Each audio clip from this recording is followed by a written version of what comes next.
Courtesy of Bevan, VK5BD's ATV channel and YouTube channel, VK1WIA National News, Wireless Weather and Radio Sport is next. From Australia, this is the Wireless Institute of Australia with the weekly news service. This broadcast is in text, audio and video and is accessed on wia.org.au. Certainly is the national news for week commencing February 6, 2022. And in today's news from the WIA, Trent VK4TS will give us the nitty-gritty on the Australia Day contest just run. Jason looks at this year's World Radio Day, which celebrates the trust, accessibility and long-term viability of the radio industry and is held February 13. Roger Harrison, VK2ZRH, tells us that the latest amateur radio magazine began arriving in mailboxes and newsagents February 3. Felix has a report on a unique call sign that, when written down, looks like the word pole, P-O-L-E. Also, on special event calls for two national broadcasters, one here in VK, the other in the mother country. And in the social scene, a couple of buy, sell and swap dates if you're in VK 5 and 6. And from the Radio Amateurs Old Timers Club, Clive gives details on tomorrow's broadcast from the RAOTC. This is Trent VK4TS reporting on the Trial Australia Day Contest 2022. The Trial Australia Day Contest was considered a success by many participants. We had 78 logs submitted and over 580 different call signs in those logs. In the single operator category, VK2K, Cam VK2DG from Golgol was in first place with 275 points, with a clear margin to the second place of AX2VH on 237 points. The first foundation was VK4BDX, who concentrated on 10 metres for 83 points and an 8th place overall. Congratulations, Brett. In the single operator CW category, AX2GR, operated by Alan VK2GR, edged out VK2PN Patrick with 40 points versus 26 points. We're sure in the years to come that the single operator CW category will have more entrants. In the single operator mixed category, VK4N Greg, whose VK4BXX was first with 82 points, and coming in second was AX3GK Lee, of course that's VK3GK, with 77 points.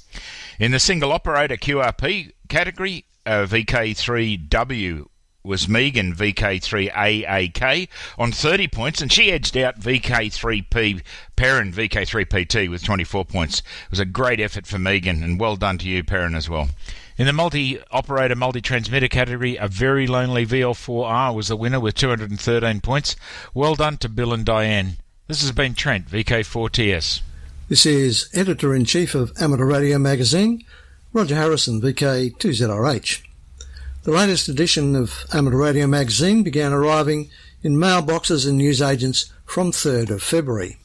I have to draw your attention to a change on the cover. Look for it when it lands in your letterbox or when you go into a newsagent. It looks rather different.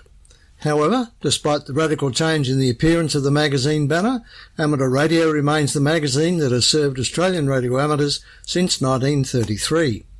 The theme for this issue is contesting. You will find a 16-page section highlighted with its own section cover and featuring a pull-out contest calendar. The middle pair of pages in the issue, 34 and 35, are the centre sheet of the magazine, which you can easily lift out and post to the notice board in your shack, on the door of your fridge, or elsewhere at hand. Enough of that. What else is in issue number 1? We have a rig review of the Lab 599 TX500 transceiver, a Russian-manufactured HF plus 50 meg rig designed to appeal to the portable operator. Simon Rumble, VK2 Victor Sierra Romeo, VK2VSR, gives us the skinny on this interesting rig. For the do-it-yourself brigade, we have an intriguing article on a digital Duvalaki, described as a Swiss Army knife for engineers. The author, Greg Mew, VK4 Golf Romeo Mike, VK4GRM, sets out how this Duvalaki may be used to add pre-distortion to an RF signal to improve the linearity of a power amplifier. And it can do lots more. So what's a Duvalaki? It's an object or machine that is not understood, or something you can't recall the name of. For the constructors and designer developers, Lou Di Stefano, VK3 Alpha Quebec Zulu, VK3AQZ, continues his closely followed HF antenna tuner project. On the subject of getting your signals out and back, the series on Unravelling the Mysteries of Connecting Radios to Antennas by Dr. Brian Clark, VK2 Golf Charlie Echo, VK2 GCE, continues with Part 4. Jules Perrin, VK3 Juliet Fox Papa, VK3 JFP, continues his Newcomer's Notebook, standalone articles for learner licensees. This issue he covers the power and the glory of Ohm's law and the wonder of components in series and parallel. Plain language explanations without the complex mathematics. Continuing with our recently introduced policy of disclosing the focus of the next issue, we reveal that the topical theme for Issue 2 is Test and Measurement.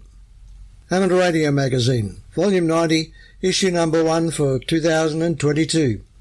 Serving Australian radio amateurs since 1933. This has been AR Magazine Editor-in-Chief Roger Harrison, VK2ZRH, for VK1WIA News. Media Watch and our US sister news service, Amateur Radio Newsline, this week has both myself, Graham, VK4BB, and John, VK4JJW, stringing in their news. The anniversary celebration included the induction of 2 honoured guests. No, this isn't coming from aliens. John will talk about the Ulu radio movement, the 27th anniversary of the Rainbow Radio League, and in our news, that story is also covered here, along with a report I filed on a radio telescope in West Australia that has been picking up highly polarised signals in a repeating series of pulses. So, no matter where you are in the world, for the best news, tune both Amateur Radio Newsline and WIA National News, heard on repeaters all across VK. This is the home service of the Wireless Institute of Australia through VK1WIA. Now, international news with Jason, VK2LAW. This year's World Radio Day celebrates the trust, accessibility and long-term viability of the radio industry. February 13th, 2022 marks the 11th annual celebration of World Radio Day, which is organised by the United Nations UNESCO organisation. This year's theme is Radio and Trust, in recognition of radio's standing as one of the most trusted media sources around. Even as various studies reveal a global decline in trust in the internet and social media networks, people continue to see radio as one of the most trustworthy news sources, the organisation said. Part of the people's trust in radio is due to its low-cost and ubiquitous nature.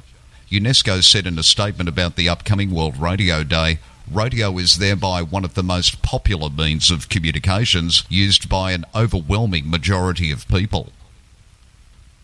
Norway's national ham radio body, the NRRL, has announced it is financially supporting the D-Expedition 3 Yankee 0 Juliet to Bouvet Island November 2022. This high-profile DX commission is one of great interest to radio amateurs around the world. The D-Expedition takes place from the Norwegian sub-Antarctic area with a Norwegian call sign. The Executive Board considers it's important that NRRL is a contributor to the fact that radio amateur activities of significant importance and with a Norwegian connection. In news from Region 2, the Amateur Radio Emergency Service ARIS team in Centralia, Washington, activated following an early morning bombing back on December 19th. Authorities say 2 men planted the bomb, which blew up the ATM at a local bank. The Washington State Patrol Bomb Squad and the FBI responded to assist the Centralia Police Department in the investigation. The Centralia ARIS team staged its communications van next to the scene. The 13 ARIS team members who responded to a call for assistance were paired with CPD detectives to assist in the evidence search at the crime scene. ARIS team members have been trained to perform evidence searches for the police department and were able to put those skills to work. Teams of 3 to 5 ARIS members, led by a detective, gloved up and slowly searched an estimated 10,000 square feet around the bank, along nearby railroad tracks and an adjoining field, retrieving as many potential pieces of evidence as they could find. In Canada, the new Westminster Amateur Radio Club is among 250 plus not-for-profit organisations across British Columbia that are receiving community gaming grants to support environmental conservation and public safety programs. According to the new Westminster Amateur Radio Club website, the group was created to promote the hobby of amateur, ham radio and emergency communications. It has now received an $8,000 community gaming grant for emergency radio communications. The pandemic has reminded us how important it is to stay connected to our loved ones and our communities, New Westminster MLA Jennifer White said in a news release. In an emergency, the New Westminster Amateur Radio Club provides additional communication support, and I'm pleased that we're able to aid them with their work. Amateur Radio Digital Communications, ARDC, has continued its funding of a variety of projects throughout individual grants.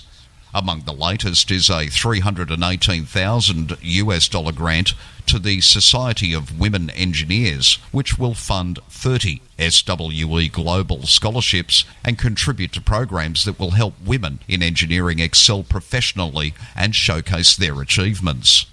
According to SWE, these programs include the High School Leadership Academy, a virtual year-round program aimed at building self-confidence and resilience among high school students who are interested in pursuing engineering and technology degrees. The Community College Women of Colour Pathways Research, a new year-long program to encourage undergraduate women studying at historically black colleges and universities and Hispanic serving institutions to pursue STEM graduate degrees. And its Collegiate Leadership Institute, a program designed to equip collegiate SWE members with the skills, knowledge and leadership abilities that will enable them to become leaders in engineering and technology. And wrapping up international news from Region 3 in Tonga, the volcanic explosion and subsequent tsunami that knocked out the undersea internet cables disconnecting the region. But Intelsat is providing space-based broadband connectivity on Horizons 3E and Intelsat 18, while partners Telstra and Spark are providing the ground infrastructure, including VSAT hubs at their teleports, uplink, internet access and remote kits. The services provided are now fully provisioned, expanding broadband and voice services. Additionally, says criticalcoms.com.au, Intelsat is providing services in conjunction with Optus to the New Zealand Defence Force, which will provide humanitarian support in Tonga. For VK1WIA National News, in Sydney, I'm Jason, VK2LAW. Now, operational news with Felix, VK4FUQ. Hello there. Now, contest-wise, 2022. March is the John Memorial Field Day, 19th of March and 20th of March. Harrow Angel Memorial 80-metre sprint, Saturday, May 7th, 2022. 10 hours UTC to 11:46 UTC. The Don Edwards Memorial Slow Morse Contest, 2 days starting May 14, 1800 hours, concluding May 15, 1600 hours. A Slow Morse Contest to encourage amateurs to give it a go. Saturday evening 14 May between 6pm and 9pm Eastern Standard Time on 80 metres. Sunday afternoon 15th May between 1pm and 4pm Eastern Standard Time on 40 metres. International CQ Pride Contest June 4 to 6. DX Window. VK90 ABC, an Aussie station celebrating 90 years of the national broadcaster, on air all year. Slavo SP2JMB and his XYL Dorota SP2TO is on the air as 3BHGY from Mauritius until February 25. Be listening on various HF bands and in various modes. Montserrat VP2M. Thy air is QRV as VP2MDX until February 18 on 8 of the 10 metres using CW and SSB. EH5, Spain, special event. Jose will be active with the special call sign EH5AAW from Denia during the 19th Antarctic Activity Week between February 18 to 27. Kuwait, 9K. Members of the Kuwait Amateur Radio Society are QRV as Special Event Station 9K9NLD until February 28 in celebration of Kuwait National Day. Netherlands, PA. PA 75 DXEC on air until August 2, celebrating the 75th anniversary of the first post-World War II list of DXCC members, published in the July 1947 issue of QST. Cape Verde. Oliver will be active as D4CW and D44DX from a Santa Maria village, Sal Island, Cape Verde, between February 19 and March 2nd on 8 of the 10 metres, using CW and SSB. Turks and Caicos. Operators John, AF3K, and Ross, W2TT, who cancelled their operation last year due to COVID, will be active as VP5/AF3K and VP5/W2TT, respectively, from Provinciales Island, NA002, between March 23 and 31st. Activity will include an entry in the CQ Worldwide WPX SSB contest, March 26-27, signing as VP5P. Time, gentlemen, time. A 30-minute once-in-a-lifetime opportunity. German North Pole de-expedition. Operators Martina, DF3TS, and Thomas, DCATM, will activate Svalbard as JW home calls to start their de-expedition between April 9 and 12th. Activity will be on SSB and FT8. Operators will use their special call signs DP, O, LE. When written out, this call looks like the word pole between April 14 and 17. Activity from the North Pole, 90 degrees north, under DPOLE and DCATM/P, together with Martina DF3TS/P, will take place sometime during this time. The exact schedule will depend very much on the weather conditions on 20 metres. 14244 kHz plus or minus. Now note, activity is limited to approximately 30 minutes. Indonesia. 7B2C, 7B2E, 7B2T, 7B2H, and 7B2O are QRV until the end of October to celebrate the Javanese Hindu Situ temple that was built in 1475. Activities on 80, 40, 20, 15 and 10 metres using SSB and FT8. BBC Centenary Special Event GB100 BBC. Members of the BBC's Radio Club will operate throughout the year from the headquarters station in Broadcasting House, London. Hadrian's Wall Special Event Station. There will be two special event stations, GB 1900HA and GB 1900HW, running throughout the year, till December 23, commemorating 1900 years since the building of Hadrian's Wall. The Royal Belgian Amateur Radio Union, 75. On the occasion of this anniversary, the HF Committee have been on the air during January and February. All participating UBA sections will be on the air with the special prefix ON75, followed by the three-letter abbreviation of the department as a club station.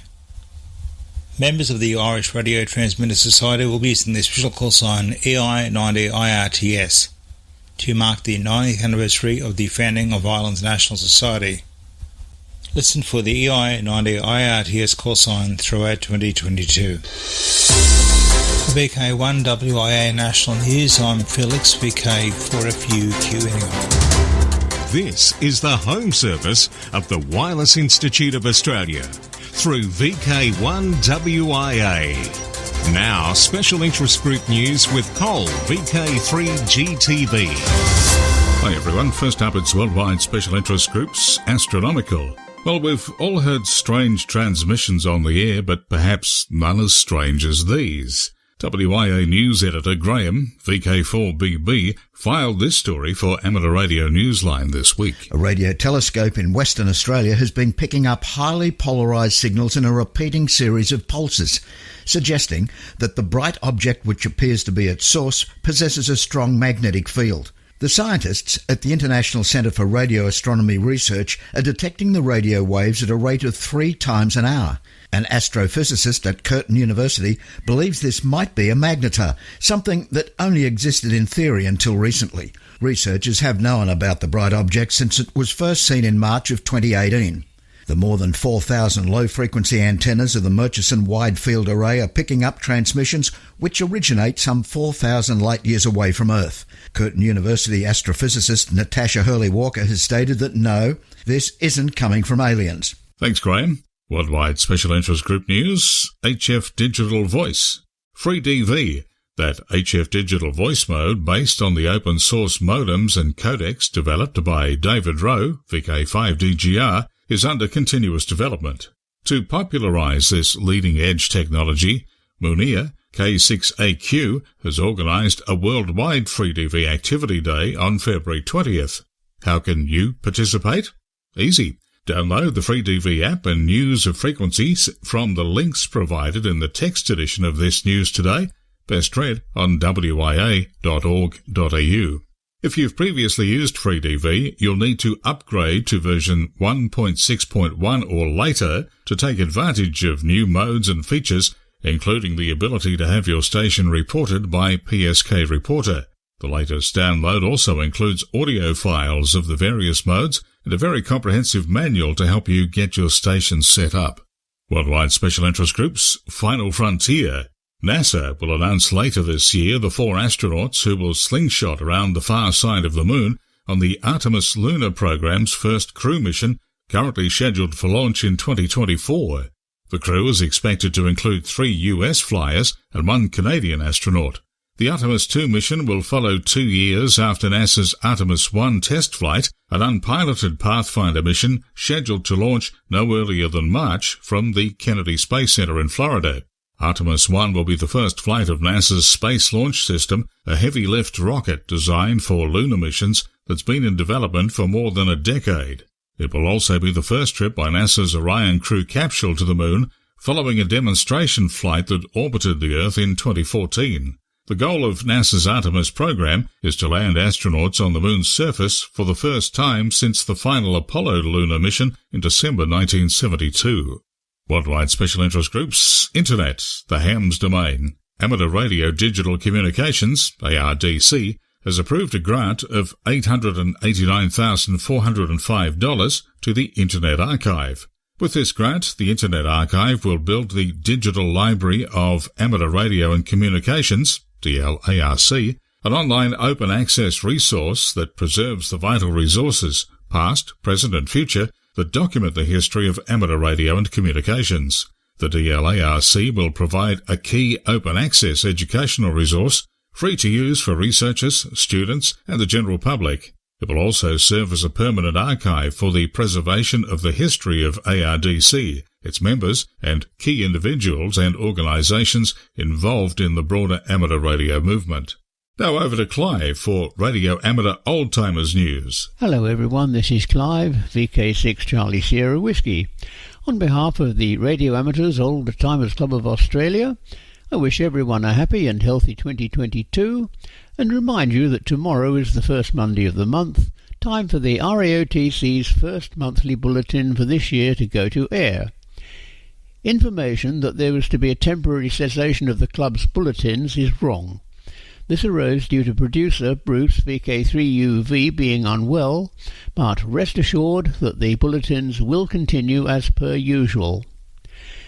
Apart from some brief club news and information about Bruce's health, this month we tell the story of Captain H.J. Round, a principal assistant to Marconi, who played a vital part in developing the valves and the direction-finding equipment that in 1916 led to the Battle of Jutland and the defeat of the German Navy. Everyone, RAOTC members and non-members alike, is most welcome to listen to the programme and to join in the callbacks afterwards. Full details of all transmission times and modes can be found on the RAOTC website at www.raotc.org.au or just Google RAOTC broadcasts. If none of the transmission times suit you, you can download the audio file at any time from today from the website. Members and friends of the RAOTC in Perth are reminded that the next lunchtime meeting at the Bayswater Hotel is this Tuesday, February the 8th. All are welcome, but do remember that WA public health rules apply. Once again, tune in tomorrow for the February RAOTC Bulletin. Enjoy the programme and please join in the callbacks afterwards. Thanks, Clive. And from old-timers to the new kids on the block, it's Worldwide Special Interest Groups, YOTA, Youth on the Air. Japan's JARL reports on the establishment of a new amateur radio advisory board for wireless human resource development. The Ministry of Internal Affairs and Communications has decided to hold the Amateur Radio Advisory Board for Wireless Human Resource Development with the aim of obtaining advice and recommendations from experts on the realization of a system and environment related to amateur radio for wireless human resource development. The president of Japan Amateur Radio League, Yoshinori Takeo, JG1KTC, is a member of the new board. The ministry says the aim is to obtain advice and recommendations from experts on the development of an environment suitable for amateur radio in Japan that makes it easier for beginners such as youth who will lead the future to start amateur radio in order to realize a system and environment that makes it easier to utilize amateur radio. The first meeting was held on Wednesday, January 26th. Worldwide Special Interest Groups, Rescue Radio. Yulu Radio movement turns 27. January 22nd, 2022 marked the 27th anniversary of the Rainbow Radio League, now the Yulu Radio Movement, YRM, a community service volunteer organisation with a special emphasis on emergency communications and mass casualty management. The organisation was launched from the summit of Mount St Andrews on January 22, 1995, when 5 radio operators announced the start-up of the RRL to the world. On that Sunday morning, right after the announcement was made, there was a shower of rain, after which a perfectly beautiful rainbow adorned the western skies, as if to smile on the ushering in of the country's most active amateur radio organisation. With the easing of global and local COVID restrictions and without letting down its guard, the YRM, as part of its plan to keep its members sharp and focused, will be conducting several POTA, Parks on the Air, and SOTA, Summits on the Air, activities this year. The first one from Fort Charlotte to coincide with its 27th anniversary. The next activity will be a SOTA event from Fort Duvenet. The YRM intends to stage these activities every 2 to 3 months during this year. And that's it for Worldwide Special Interest Groups for this week. I'll catch you next time. Till then, stay safe. I'm Cole, VK3GTV. Well, here we be, the end of the WIA national news. On the social scene, a couple of new events to tell you of today, so listen up. VK6 Peel Amateur Radio Group Swap Meet, 26th of February, Mandurah Bowling Club, 9 a.m. The event will be held at the Mandurah Bowling Club. Doors open at 8 a.m. for exhibitors and sellers, of course, and 9 a.m. to 12:30 for buyers. Entry fee is only $5 a person, and we've got some great raffle prizes this year. We're offering prizes of an ICOM IC2300, an SDR receiver, a heavy-duty 30-amp power supply, a TET Mtron multi-band antenna, a vector network analyzer, and other prizes. So put it in your diary and plan to head on down to the Mandurah Bowling Club. And like everything, there's always a risk of COVID affecting the event, so check the Peel Amateur Radio Group website, www.parg.org.au, before the event. So once again, Saturday the 26th of February at the Mandurah Bowling Club, 89 Allnut Street in Mandurah, Western Australia. We look forward to meeting you on the day. This is Mark, VK6QI, on behalf of the Peel Amateur Radio Group. In VK4, it's Redfest, Saturday the 9th of April. In VK5, another buy, sell or swap event. Hi all, this is Nathan, VK5 DAD from the South Coast Amateur Radio Club. On Sunday the 24th of April 2022, we have our annual buy and sell at our club room, so please keep the date free. Don't forget, we have a fully operational HF club station under VK5 ARC. We meet every Thursday night from 7 p.m. at Seaford Meadows Scout Hall, except when there is a 5-week month, our club goes out for a social dinner with our families. So please pop on down and say good day. We'd love to put a face to the voice we hear on the radio. 73s from all at the South Coast Amateur Radio Club. Thanks for that. And We'll get back to you next week so you can tell us all about the great repeaters your team at the South Coast Amateur Radio Club have.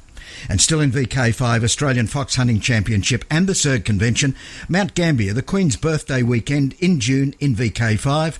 Now, till next we meet, I'm Graham, VK4BB. Walk softly. From Australia, this has been the Wireless Institute of Australia with the weekly news service. This broadcast is in text, audio and video and is accessed on wia.org.au. Courtesy of Bevan, VK5 BD's ATV and YouTube channel, this has been WIA National News. We're back now, live and local, and your voice, your callbacks. And don't forget, tick like.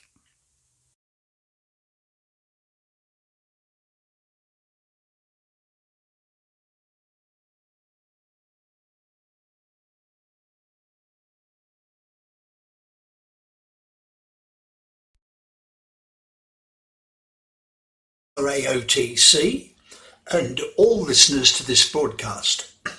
This is VK3OTN, the station of the Radio Amateurs Older Timers Club of Australia Incorporated, saying welcome to 2022.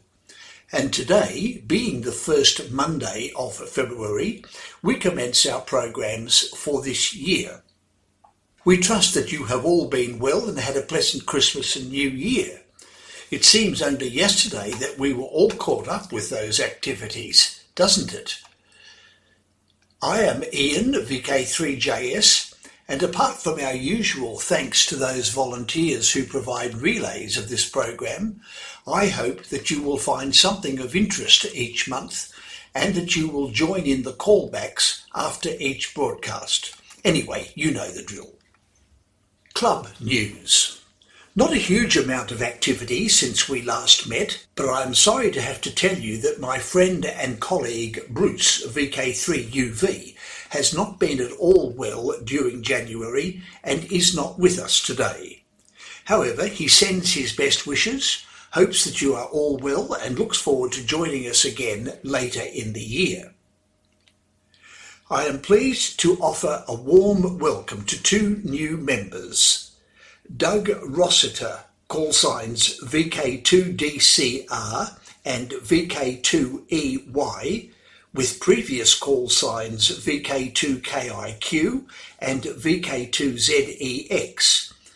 Doug became new RAOTC full member number 1828 on the 8th of December 2021, and to Ron Birchall, VK4JE, previous call signs VK2NEQ, VK2KBG, and VK4KBG, who became new RAOTC full member number 1829 on the 14th of January 2022. Welcome, gentlemen, and we hope that you will enjoy your time in RAOTC. Also, it is with great sadness that I report the death of Bob Duckworth, VK3AIC, RAOTC member number 1245, who became a silent key on the 10th of January 2022.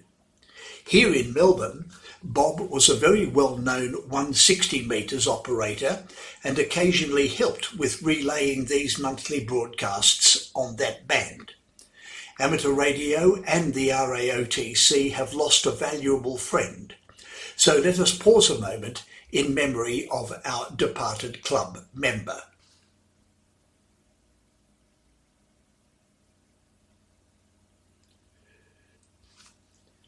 Thank you. You are listening to VK3OTN with the first of our monthly Old Timers broadcasts for 2022. Regular listeners will know that between us, Bruce and I tried to bring you a balance of older and newer articles. Now, it's not that I don't have plenty of material, but remembering that RAOTC is an historically related club, we are going to stick with historical articles for a few months. You will remember that Bruce had two excellent series last year on the development of facets of radio and communication. To start this year, we return to an article from Clive Wallace, VK6CSW, and here is Clive himself. Henry Joseph Round, unrecognised electronics pioneer. Nearly 50 years ago, on the 31st of May 1916, the Battle of Jutland was fought.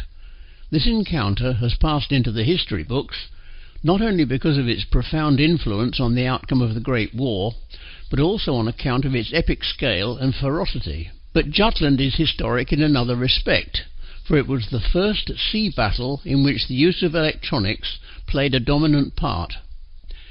If there had been no electronics, there would have been no Battle of Jutland. The secret of how this came about was closely guarded until the end of the war. Then, in 1920, Admiral Sir Henry Jackson, who had been First Sea Lord in 1916, disclosed that the man primarily responsible for bringing the event to pass was a certain Captain H.J. Round. It happened in this manner. For the first 2 years of the war, the British Navy had failed to bring the German fleet to decisive battle because of a lag in communications. The Germans had made brief forays into the North Sea, but always by the time the Admiralty had learned about one of these and the Grand Fleet had put out to intercept, the enemy was again snug in harbour. But, unknown to the Germans, a network of sensitive direction-finding stations had been erected at various sites in the British Isles, and these were not only proving their value in tracking Zeppelin raids and submarine movements, but also for establishing the positions of German surface warships by taking bearings on their wireless telegraphy transmissions. At that time the German Navy, when in home waters, used low-power transmission freely, confident that the signals could not be picked up in Britain. But thanks to Round's development of amplifiers of unprecedented sensitivity, this was a false premise. Then, on the 30th of May 1916, the DF stations reported that a German warship lying at Wilhelmshaven, 300 miles away, was unusually prolific with her wireless signals. That same afternoon it was further noted by the stations that the vessel had left Wilhelmshaven and was now lying in the River Jade, about 7 miles away from her original station, shown by a change in bearing of less than 1.5 degree. The Admiralty reasoned from this information that she was about to put to sea, and that the incessant chatter of her wireless telegraphy had constituted sailing orders to other warships. It was the opportunity the naval authorities had been looking for, the chance to get into a favourable position in time to strike. The Grand Fleet was ordered to put to sea with all haste and make for the German Bight, and on the following day the German Navy was brought to battle. Electronics had made this possible. The direction-finding equipment, which used soft sea valves and a modified Bellini-Tosi directional system, had been developed by H.J. Round of the Marconi Company at Broomfield, Chelmsford, just before the war. It was not long before Round's work came to the notice of the War Office, and on the outbreak of hostilities he was seconded to intelligence and ordered to provide an initial 2 stations for service in France. This was speedily done, and, following the success of these, a network covering the entire Western Front evolved. Further stations in Britain were also commissioned, Round being recalled from France to be responsible for these. Naval vessels were also fitted with DF equipment. One of Round's inventions, in connections with its use on ships, was a quadrantal error-correcting device. But these are only wartime incidents in a career studied with no fewer than 117 patent applications, which included his British patent for the use of the thermionic valve as a generator of continuous wave oscillations, and those on the screen grid and RF pentode valves, which revolutionized receiver design in the mid-1920s. Henry Joseph Round was born on the 2nd of June 1881 at King's Winford, Staffordshire. His early education took place at Cheltenham, but later he studied at the Royal College of Science, gaining first-class honours. In 1902 he joined the Marconi Company and was sent to America, where, he recalls, his office junior was a youngster by the name of David Sarnoff, now chairman of the Radio Corporation of America and internationally famous. RCA stemmed from the American Marconi Company. His next assignment was to the Marconi Training School in Babylon, Long Island, New York, where wireless operators were trained. But Round's inventive spirit was already quickening, and whenever possible he enlivened his official duties and his spare time with investigations into some of the problems of wireless reception and transmission. At this time, 1903-1904, he carried out experimental work on dust cores for tuning inductances and also conducted various transmission and reception tests over land and sea using various frequencies. He also experimented with directional frame antennas and combined these with vertical antennas to give cardioid polar diagrams. None of these extramural activities produced any positive contribution in the form of patents, but the various areas of experience were all to become useful to him later on. It's also of interest to note that the lossy effect, light produced by applying DC to certain semiconductors, which officially dates from 1923, should properly be known as the Round effect, for a letter in Electrical World on the 9th of February 1907, signed by H.J. Round, gives notice of this discovery that silicon carbide could act as a generator of light when a potential was applied across it. This, of course, was the beginning of the light-emitting diode. Another subject which intrigued Round at this time was the possibility of devising a practical wireless telephone. Unfortunately, his aspirations were jeopardized because he got the sack, not because of any shortcoming, but because the American Marconi Company was now in low water financially and economy was the watchword. Round went to see Thomas Edison, the great American inventor, but Edison was unable to offer him more than $12 a week. Eventually, the young engineer found employment in the New York telephone laboratories and received permission to use nearby Marconi premises for private experimental work. There he produced an arc wireless telephone, working on it at night in a room with the temperature often below freezing point and only rats for company. The signal radiation from the equipment was satisfactory, but the quality was very poor. Shortly afterwards, the Marconi Company found itself in a position to reinstate him, and Round was sent back to England. Here he continued his wireless telephony experiments and demonstrated the apparatus to Marconi over a distance of 5 miles. He became a personal assistant to Marconi, and this involved him in a great diversity of experimental and practical work. One equipment which he developed at this time, 1908, was a very useful commercial wave meter. 1910-11 found him at the Clifton transmitting station in Ireland, the high-power station which formed the European terminal of the transatlantic wireless circuit, investigating a mysterious loss of transmitting power. Round discovered that the transmission was taking place on 2 discrete wavelengths. He redesigned the circuits, lengthened the wavelength, and restored the service with much improved power. During this period he also spent considerable time investigating the possibility of reducing the effect of natural static interference and patented a balanced crystal circuit for this purpose. Further assignments took him with Marconi to Canada, Italy and South America. On the South American trip he received signals from Clifton at a range of 4,000 miles in daylight and 6,000 miles after dark. In 1912, Round was delegated to carry out a hazardous job in South America. The Marconi Company had installed 2 stations for the Mandurah to Mamor Railway in Brazil, one at Manaus and the other at Porto Velho, both on the upper reaches of the Amazon.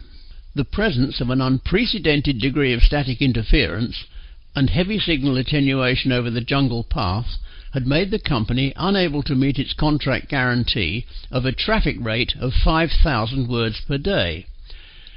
The solution was doubly serious, as Marconi was in the throes of another financial crisis and could not afford to lose the contract money. Furthermore, other large-scale business depended on the successful operation of the railway circuit. Round was in charge of the team sent out to investigate, having been given a free hand to do whatever was necessary. This was where his early experimental work on transmission by day and night on various frequencies was to stand him in good stead. For it must be remembered that in those days the effective wavelength on day and night ranges, in other words the behaviour of the ionosphere, was not widely known, much less understood.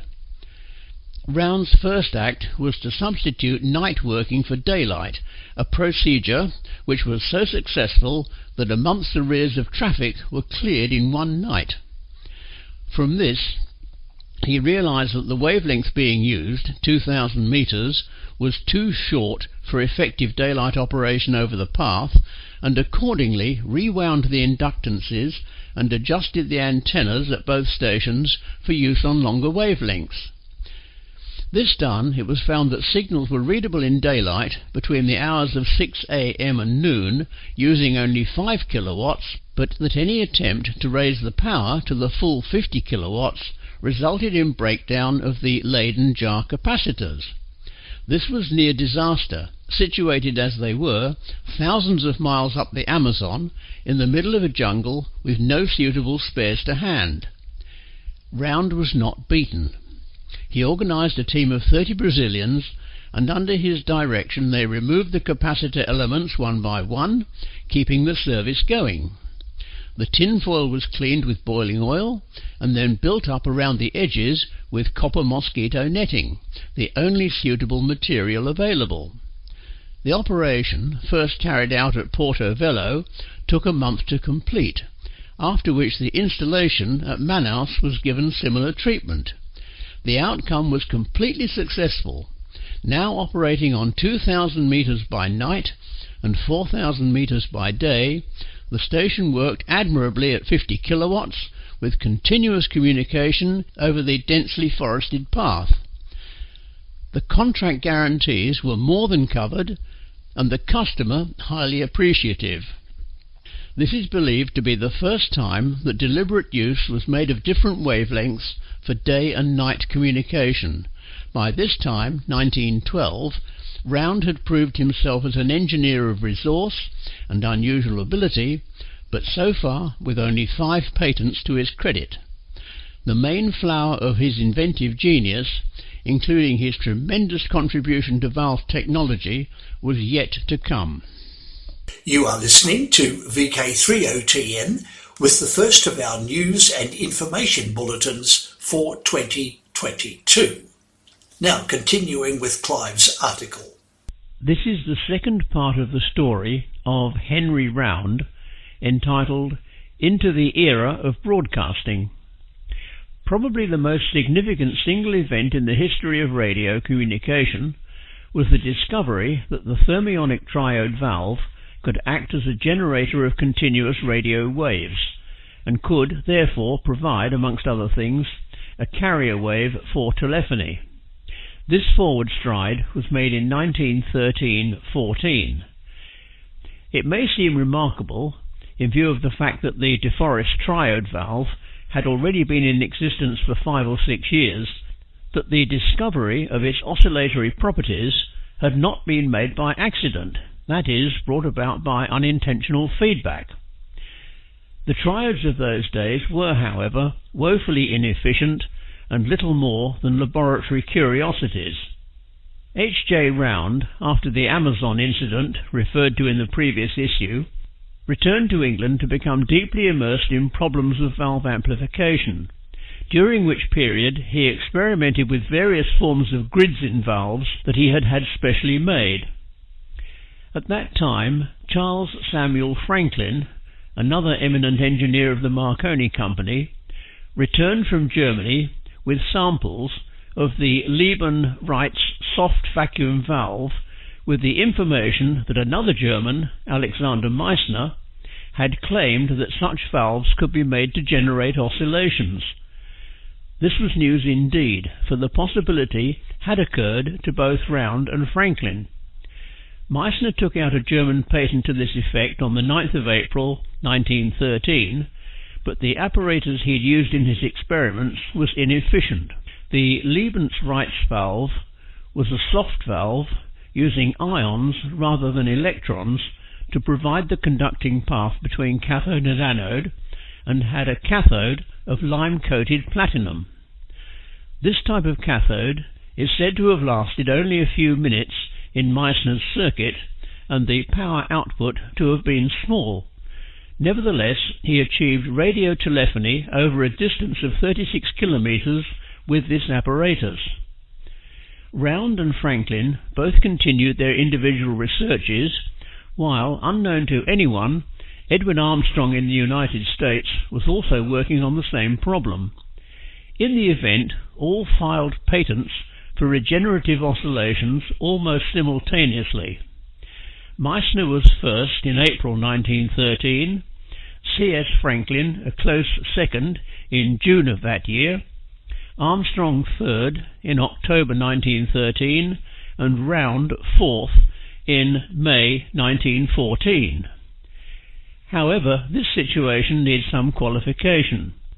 Armstrong's patent related to regeneration as a means of improving receiver signal strength, although the wording of his application makes it clear that he knew of the valve's property of oscillation.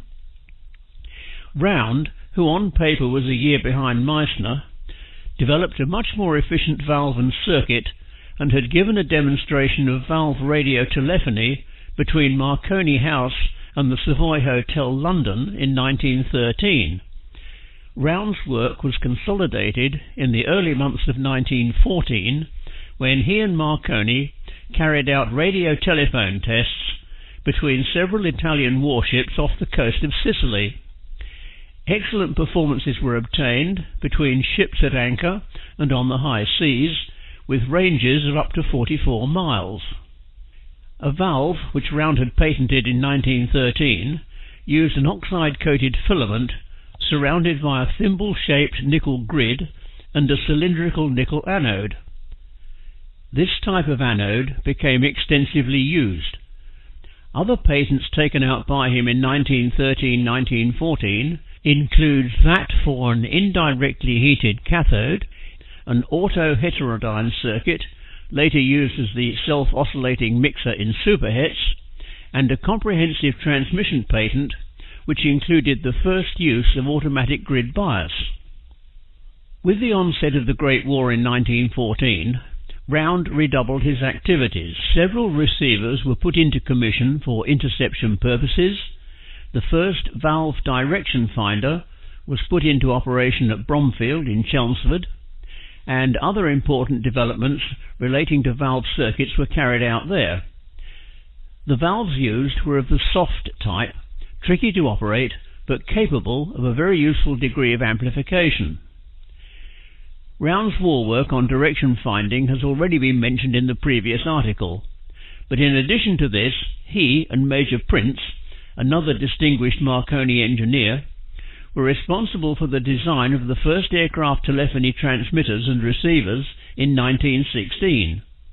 Round designed the first aircraft radio valves around which the Mark I airborne transmitters and receivers were produced. For his services, Captain Round, as he now was awarded the Military Cross. By the end of the war, the art of wireless telephony had developed enormously from its crude beginnings in 1914. Once more back in civilian life with the Marconi Company, both Round and Franklin continued their researches, each with different ends in view. Round was mainly concerned with valve improvements and the investigation of their possibilities in general communications. Franklin was using valved transmitters for the shortwave experiments which culminated in the development of the Empire Beam wireless system. In 1919, Round developed the MT1 and MT2 transmitting valves and constructed prototypes of transmitters up to 20 kilowatts in power. In March of that year, he directed the installation of a wireless telephone transmitter at Ballybunion, Ireland. This station, operating on 3,800 metres, was the first European telephony station to be heard on the other side of the Atlantic. This was followed later in the year by experimental work at Writtle, near Chelmsford, Essex, first with a 6 kilowatt transmitter and in 1920 with one of 14 kilowatts.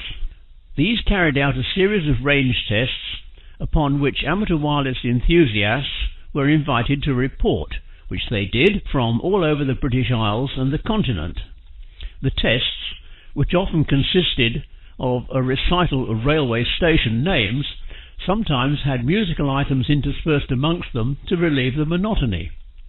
This innovation brought shoals of appreciative reports, which were the original impetus for the establishment of an entertainment broadcast service.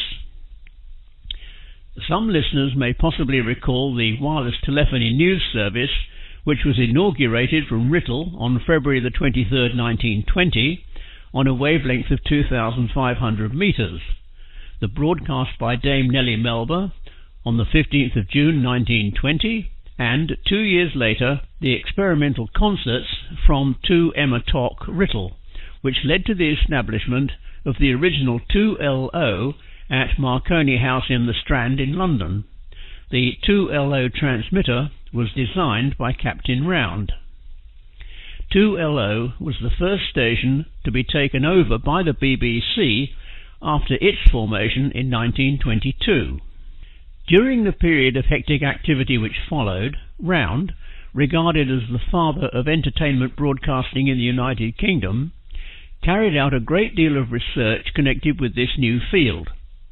The artificial echo system and the Sykes-Round moving coil microphone are but two of Round's many contributions to the early stages of broadcasting.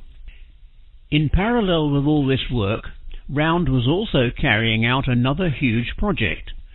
This was the redesign of the Marconi high-power stations in Carnarvon, Wales, from spark to valve transmission. The Carnarvon station was equipped with a power panel consisting of 56 MT2 valves with a high-tension supply of 10,000 volts DC. On November the 19th, 1921, using this new equipment, signals from this station were received in Australia. One of the many problems which beset designers at that time was that of obtaining a reasonable amount of RF amplification from the triode valve.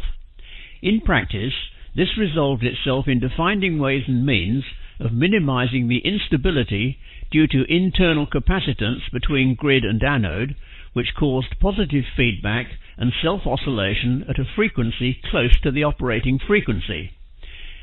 Round in 1913 was probably the first to tackle this, providing an external neutralizing circuit, but this method, later adopted by others, left much to be desired. His Q valve of 1916 attacked the problem at source by enclosing the electrodes in a glass tube closely fitting around the anode, and by bringing out the grid and anode connections on opposite sides of the tube. His V24 valve in 1919 was a further step in the same direction, having the grid and anode closer to the filament. Around these two types of valve, the Marconi 55 receiver was designed. This embodied 6 V24s as RF amplifiers and a Q valve as a detector. The tuning was by iron dust cores, and here again Round's early experiments were bearing fruit. In the following year he evolved the FEI valve, which incorporated a shield between grid and anode to reduce the inter-electrode capacity still further. Other work intervened, and it wasn't until 1925 that he was again able to give serious thought to the matter.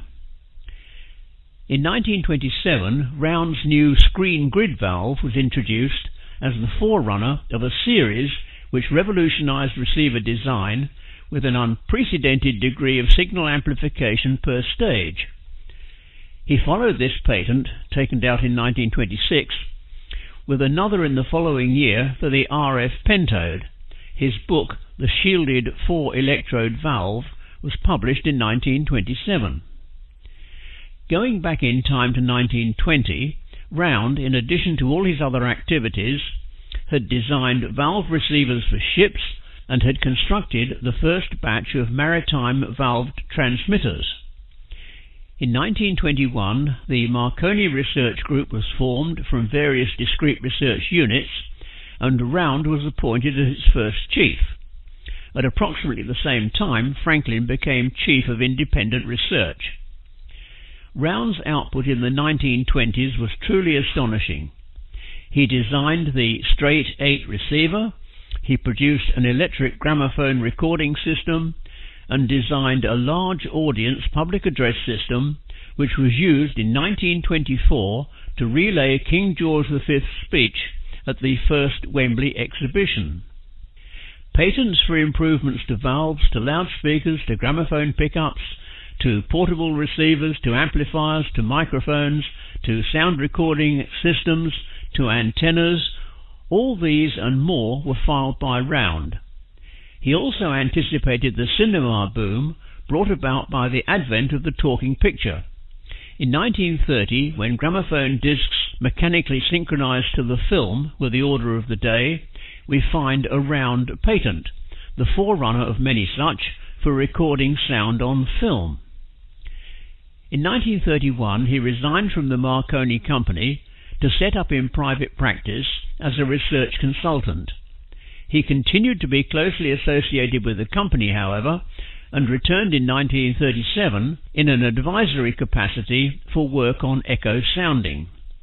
Shortly after the outbreak of World War II, he worked for the Admiralty on ASDIC, the Anti-Submarine Detection Investigation Committee, now usually known as SONAR, continuing in this until 1950. There followed further work for the Marconi organization, during which period he invented the new magnetostrictive devices for use in the Marconi International Marine Company echo sounders. He also introduced the first permanently magnetized nickel transducers and the first belt recording for echo sounders. Other inventions continued to pour forth. His last is on record, dated in 1962. It's a sad commentary on the human sense of values that while Britain sees fit to honour pop groups and other non-entities, Round's services to science and industry have never received any British recognition whatever. Neither has any tangible recognition been conferred by the learned societies, although the prized Armstrong Medal was presented to him by the Radio Club of America in 1952. Surely we owe something to the man who, amongst other things, played so significant a part in the founding of broadcasting, direction finding, aviation electronics, and indeed, by his work on the thermionic valve, the entire industry as we have it today. Captain Henry Joseph Round, born in 1881, died on the 17th of August 1966. Thank you, Clive, and good to hear your voice again. Normally, we would conclude with a joke, which I know some of you like and others don't.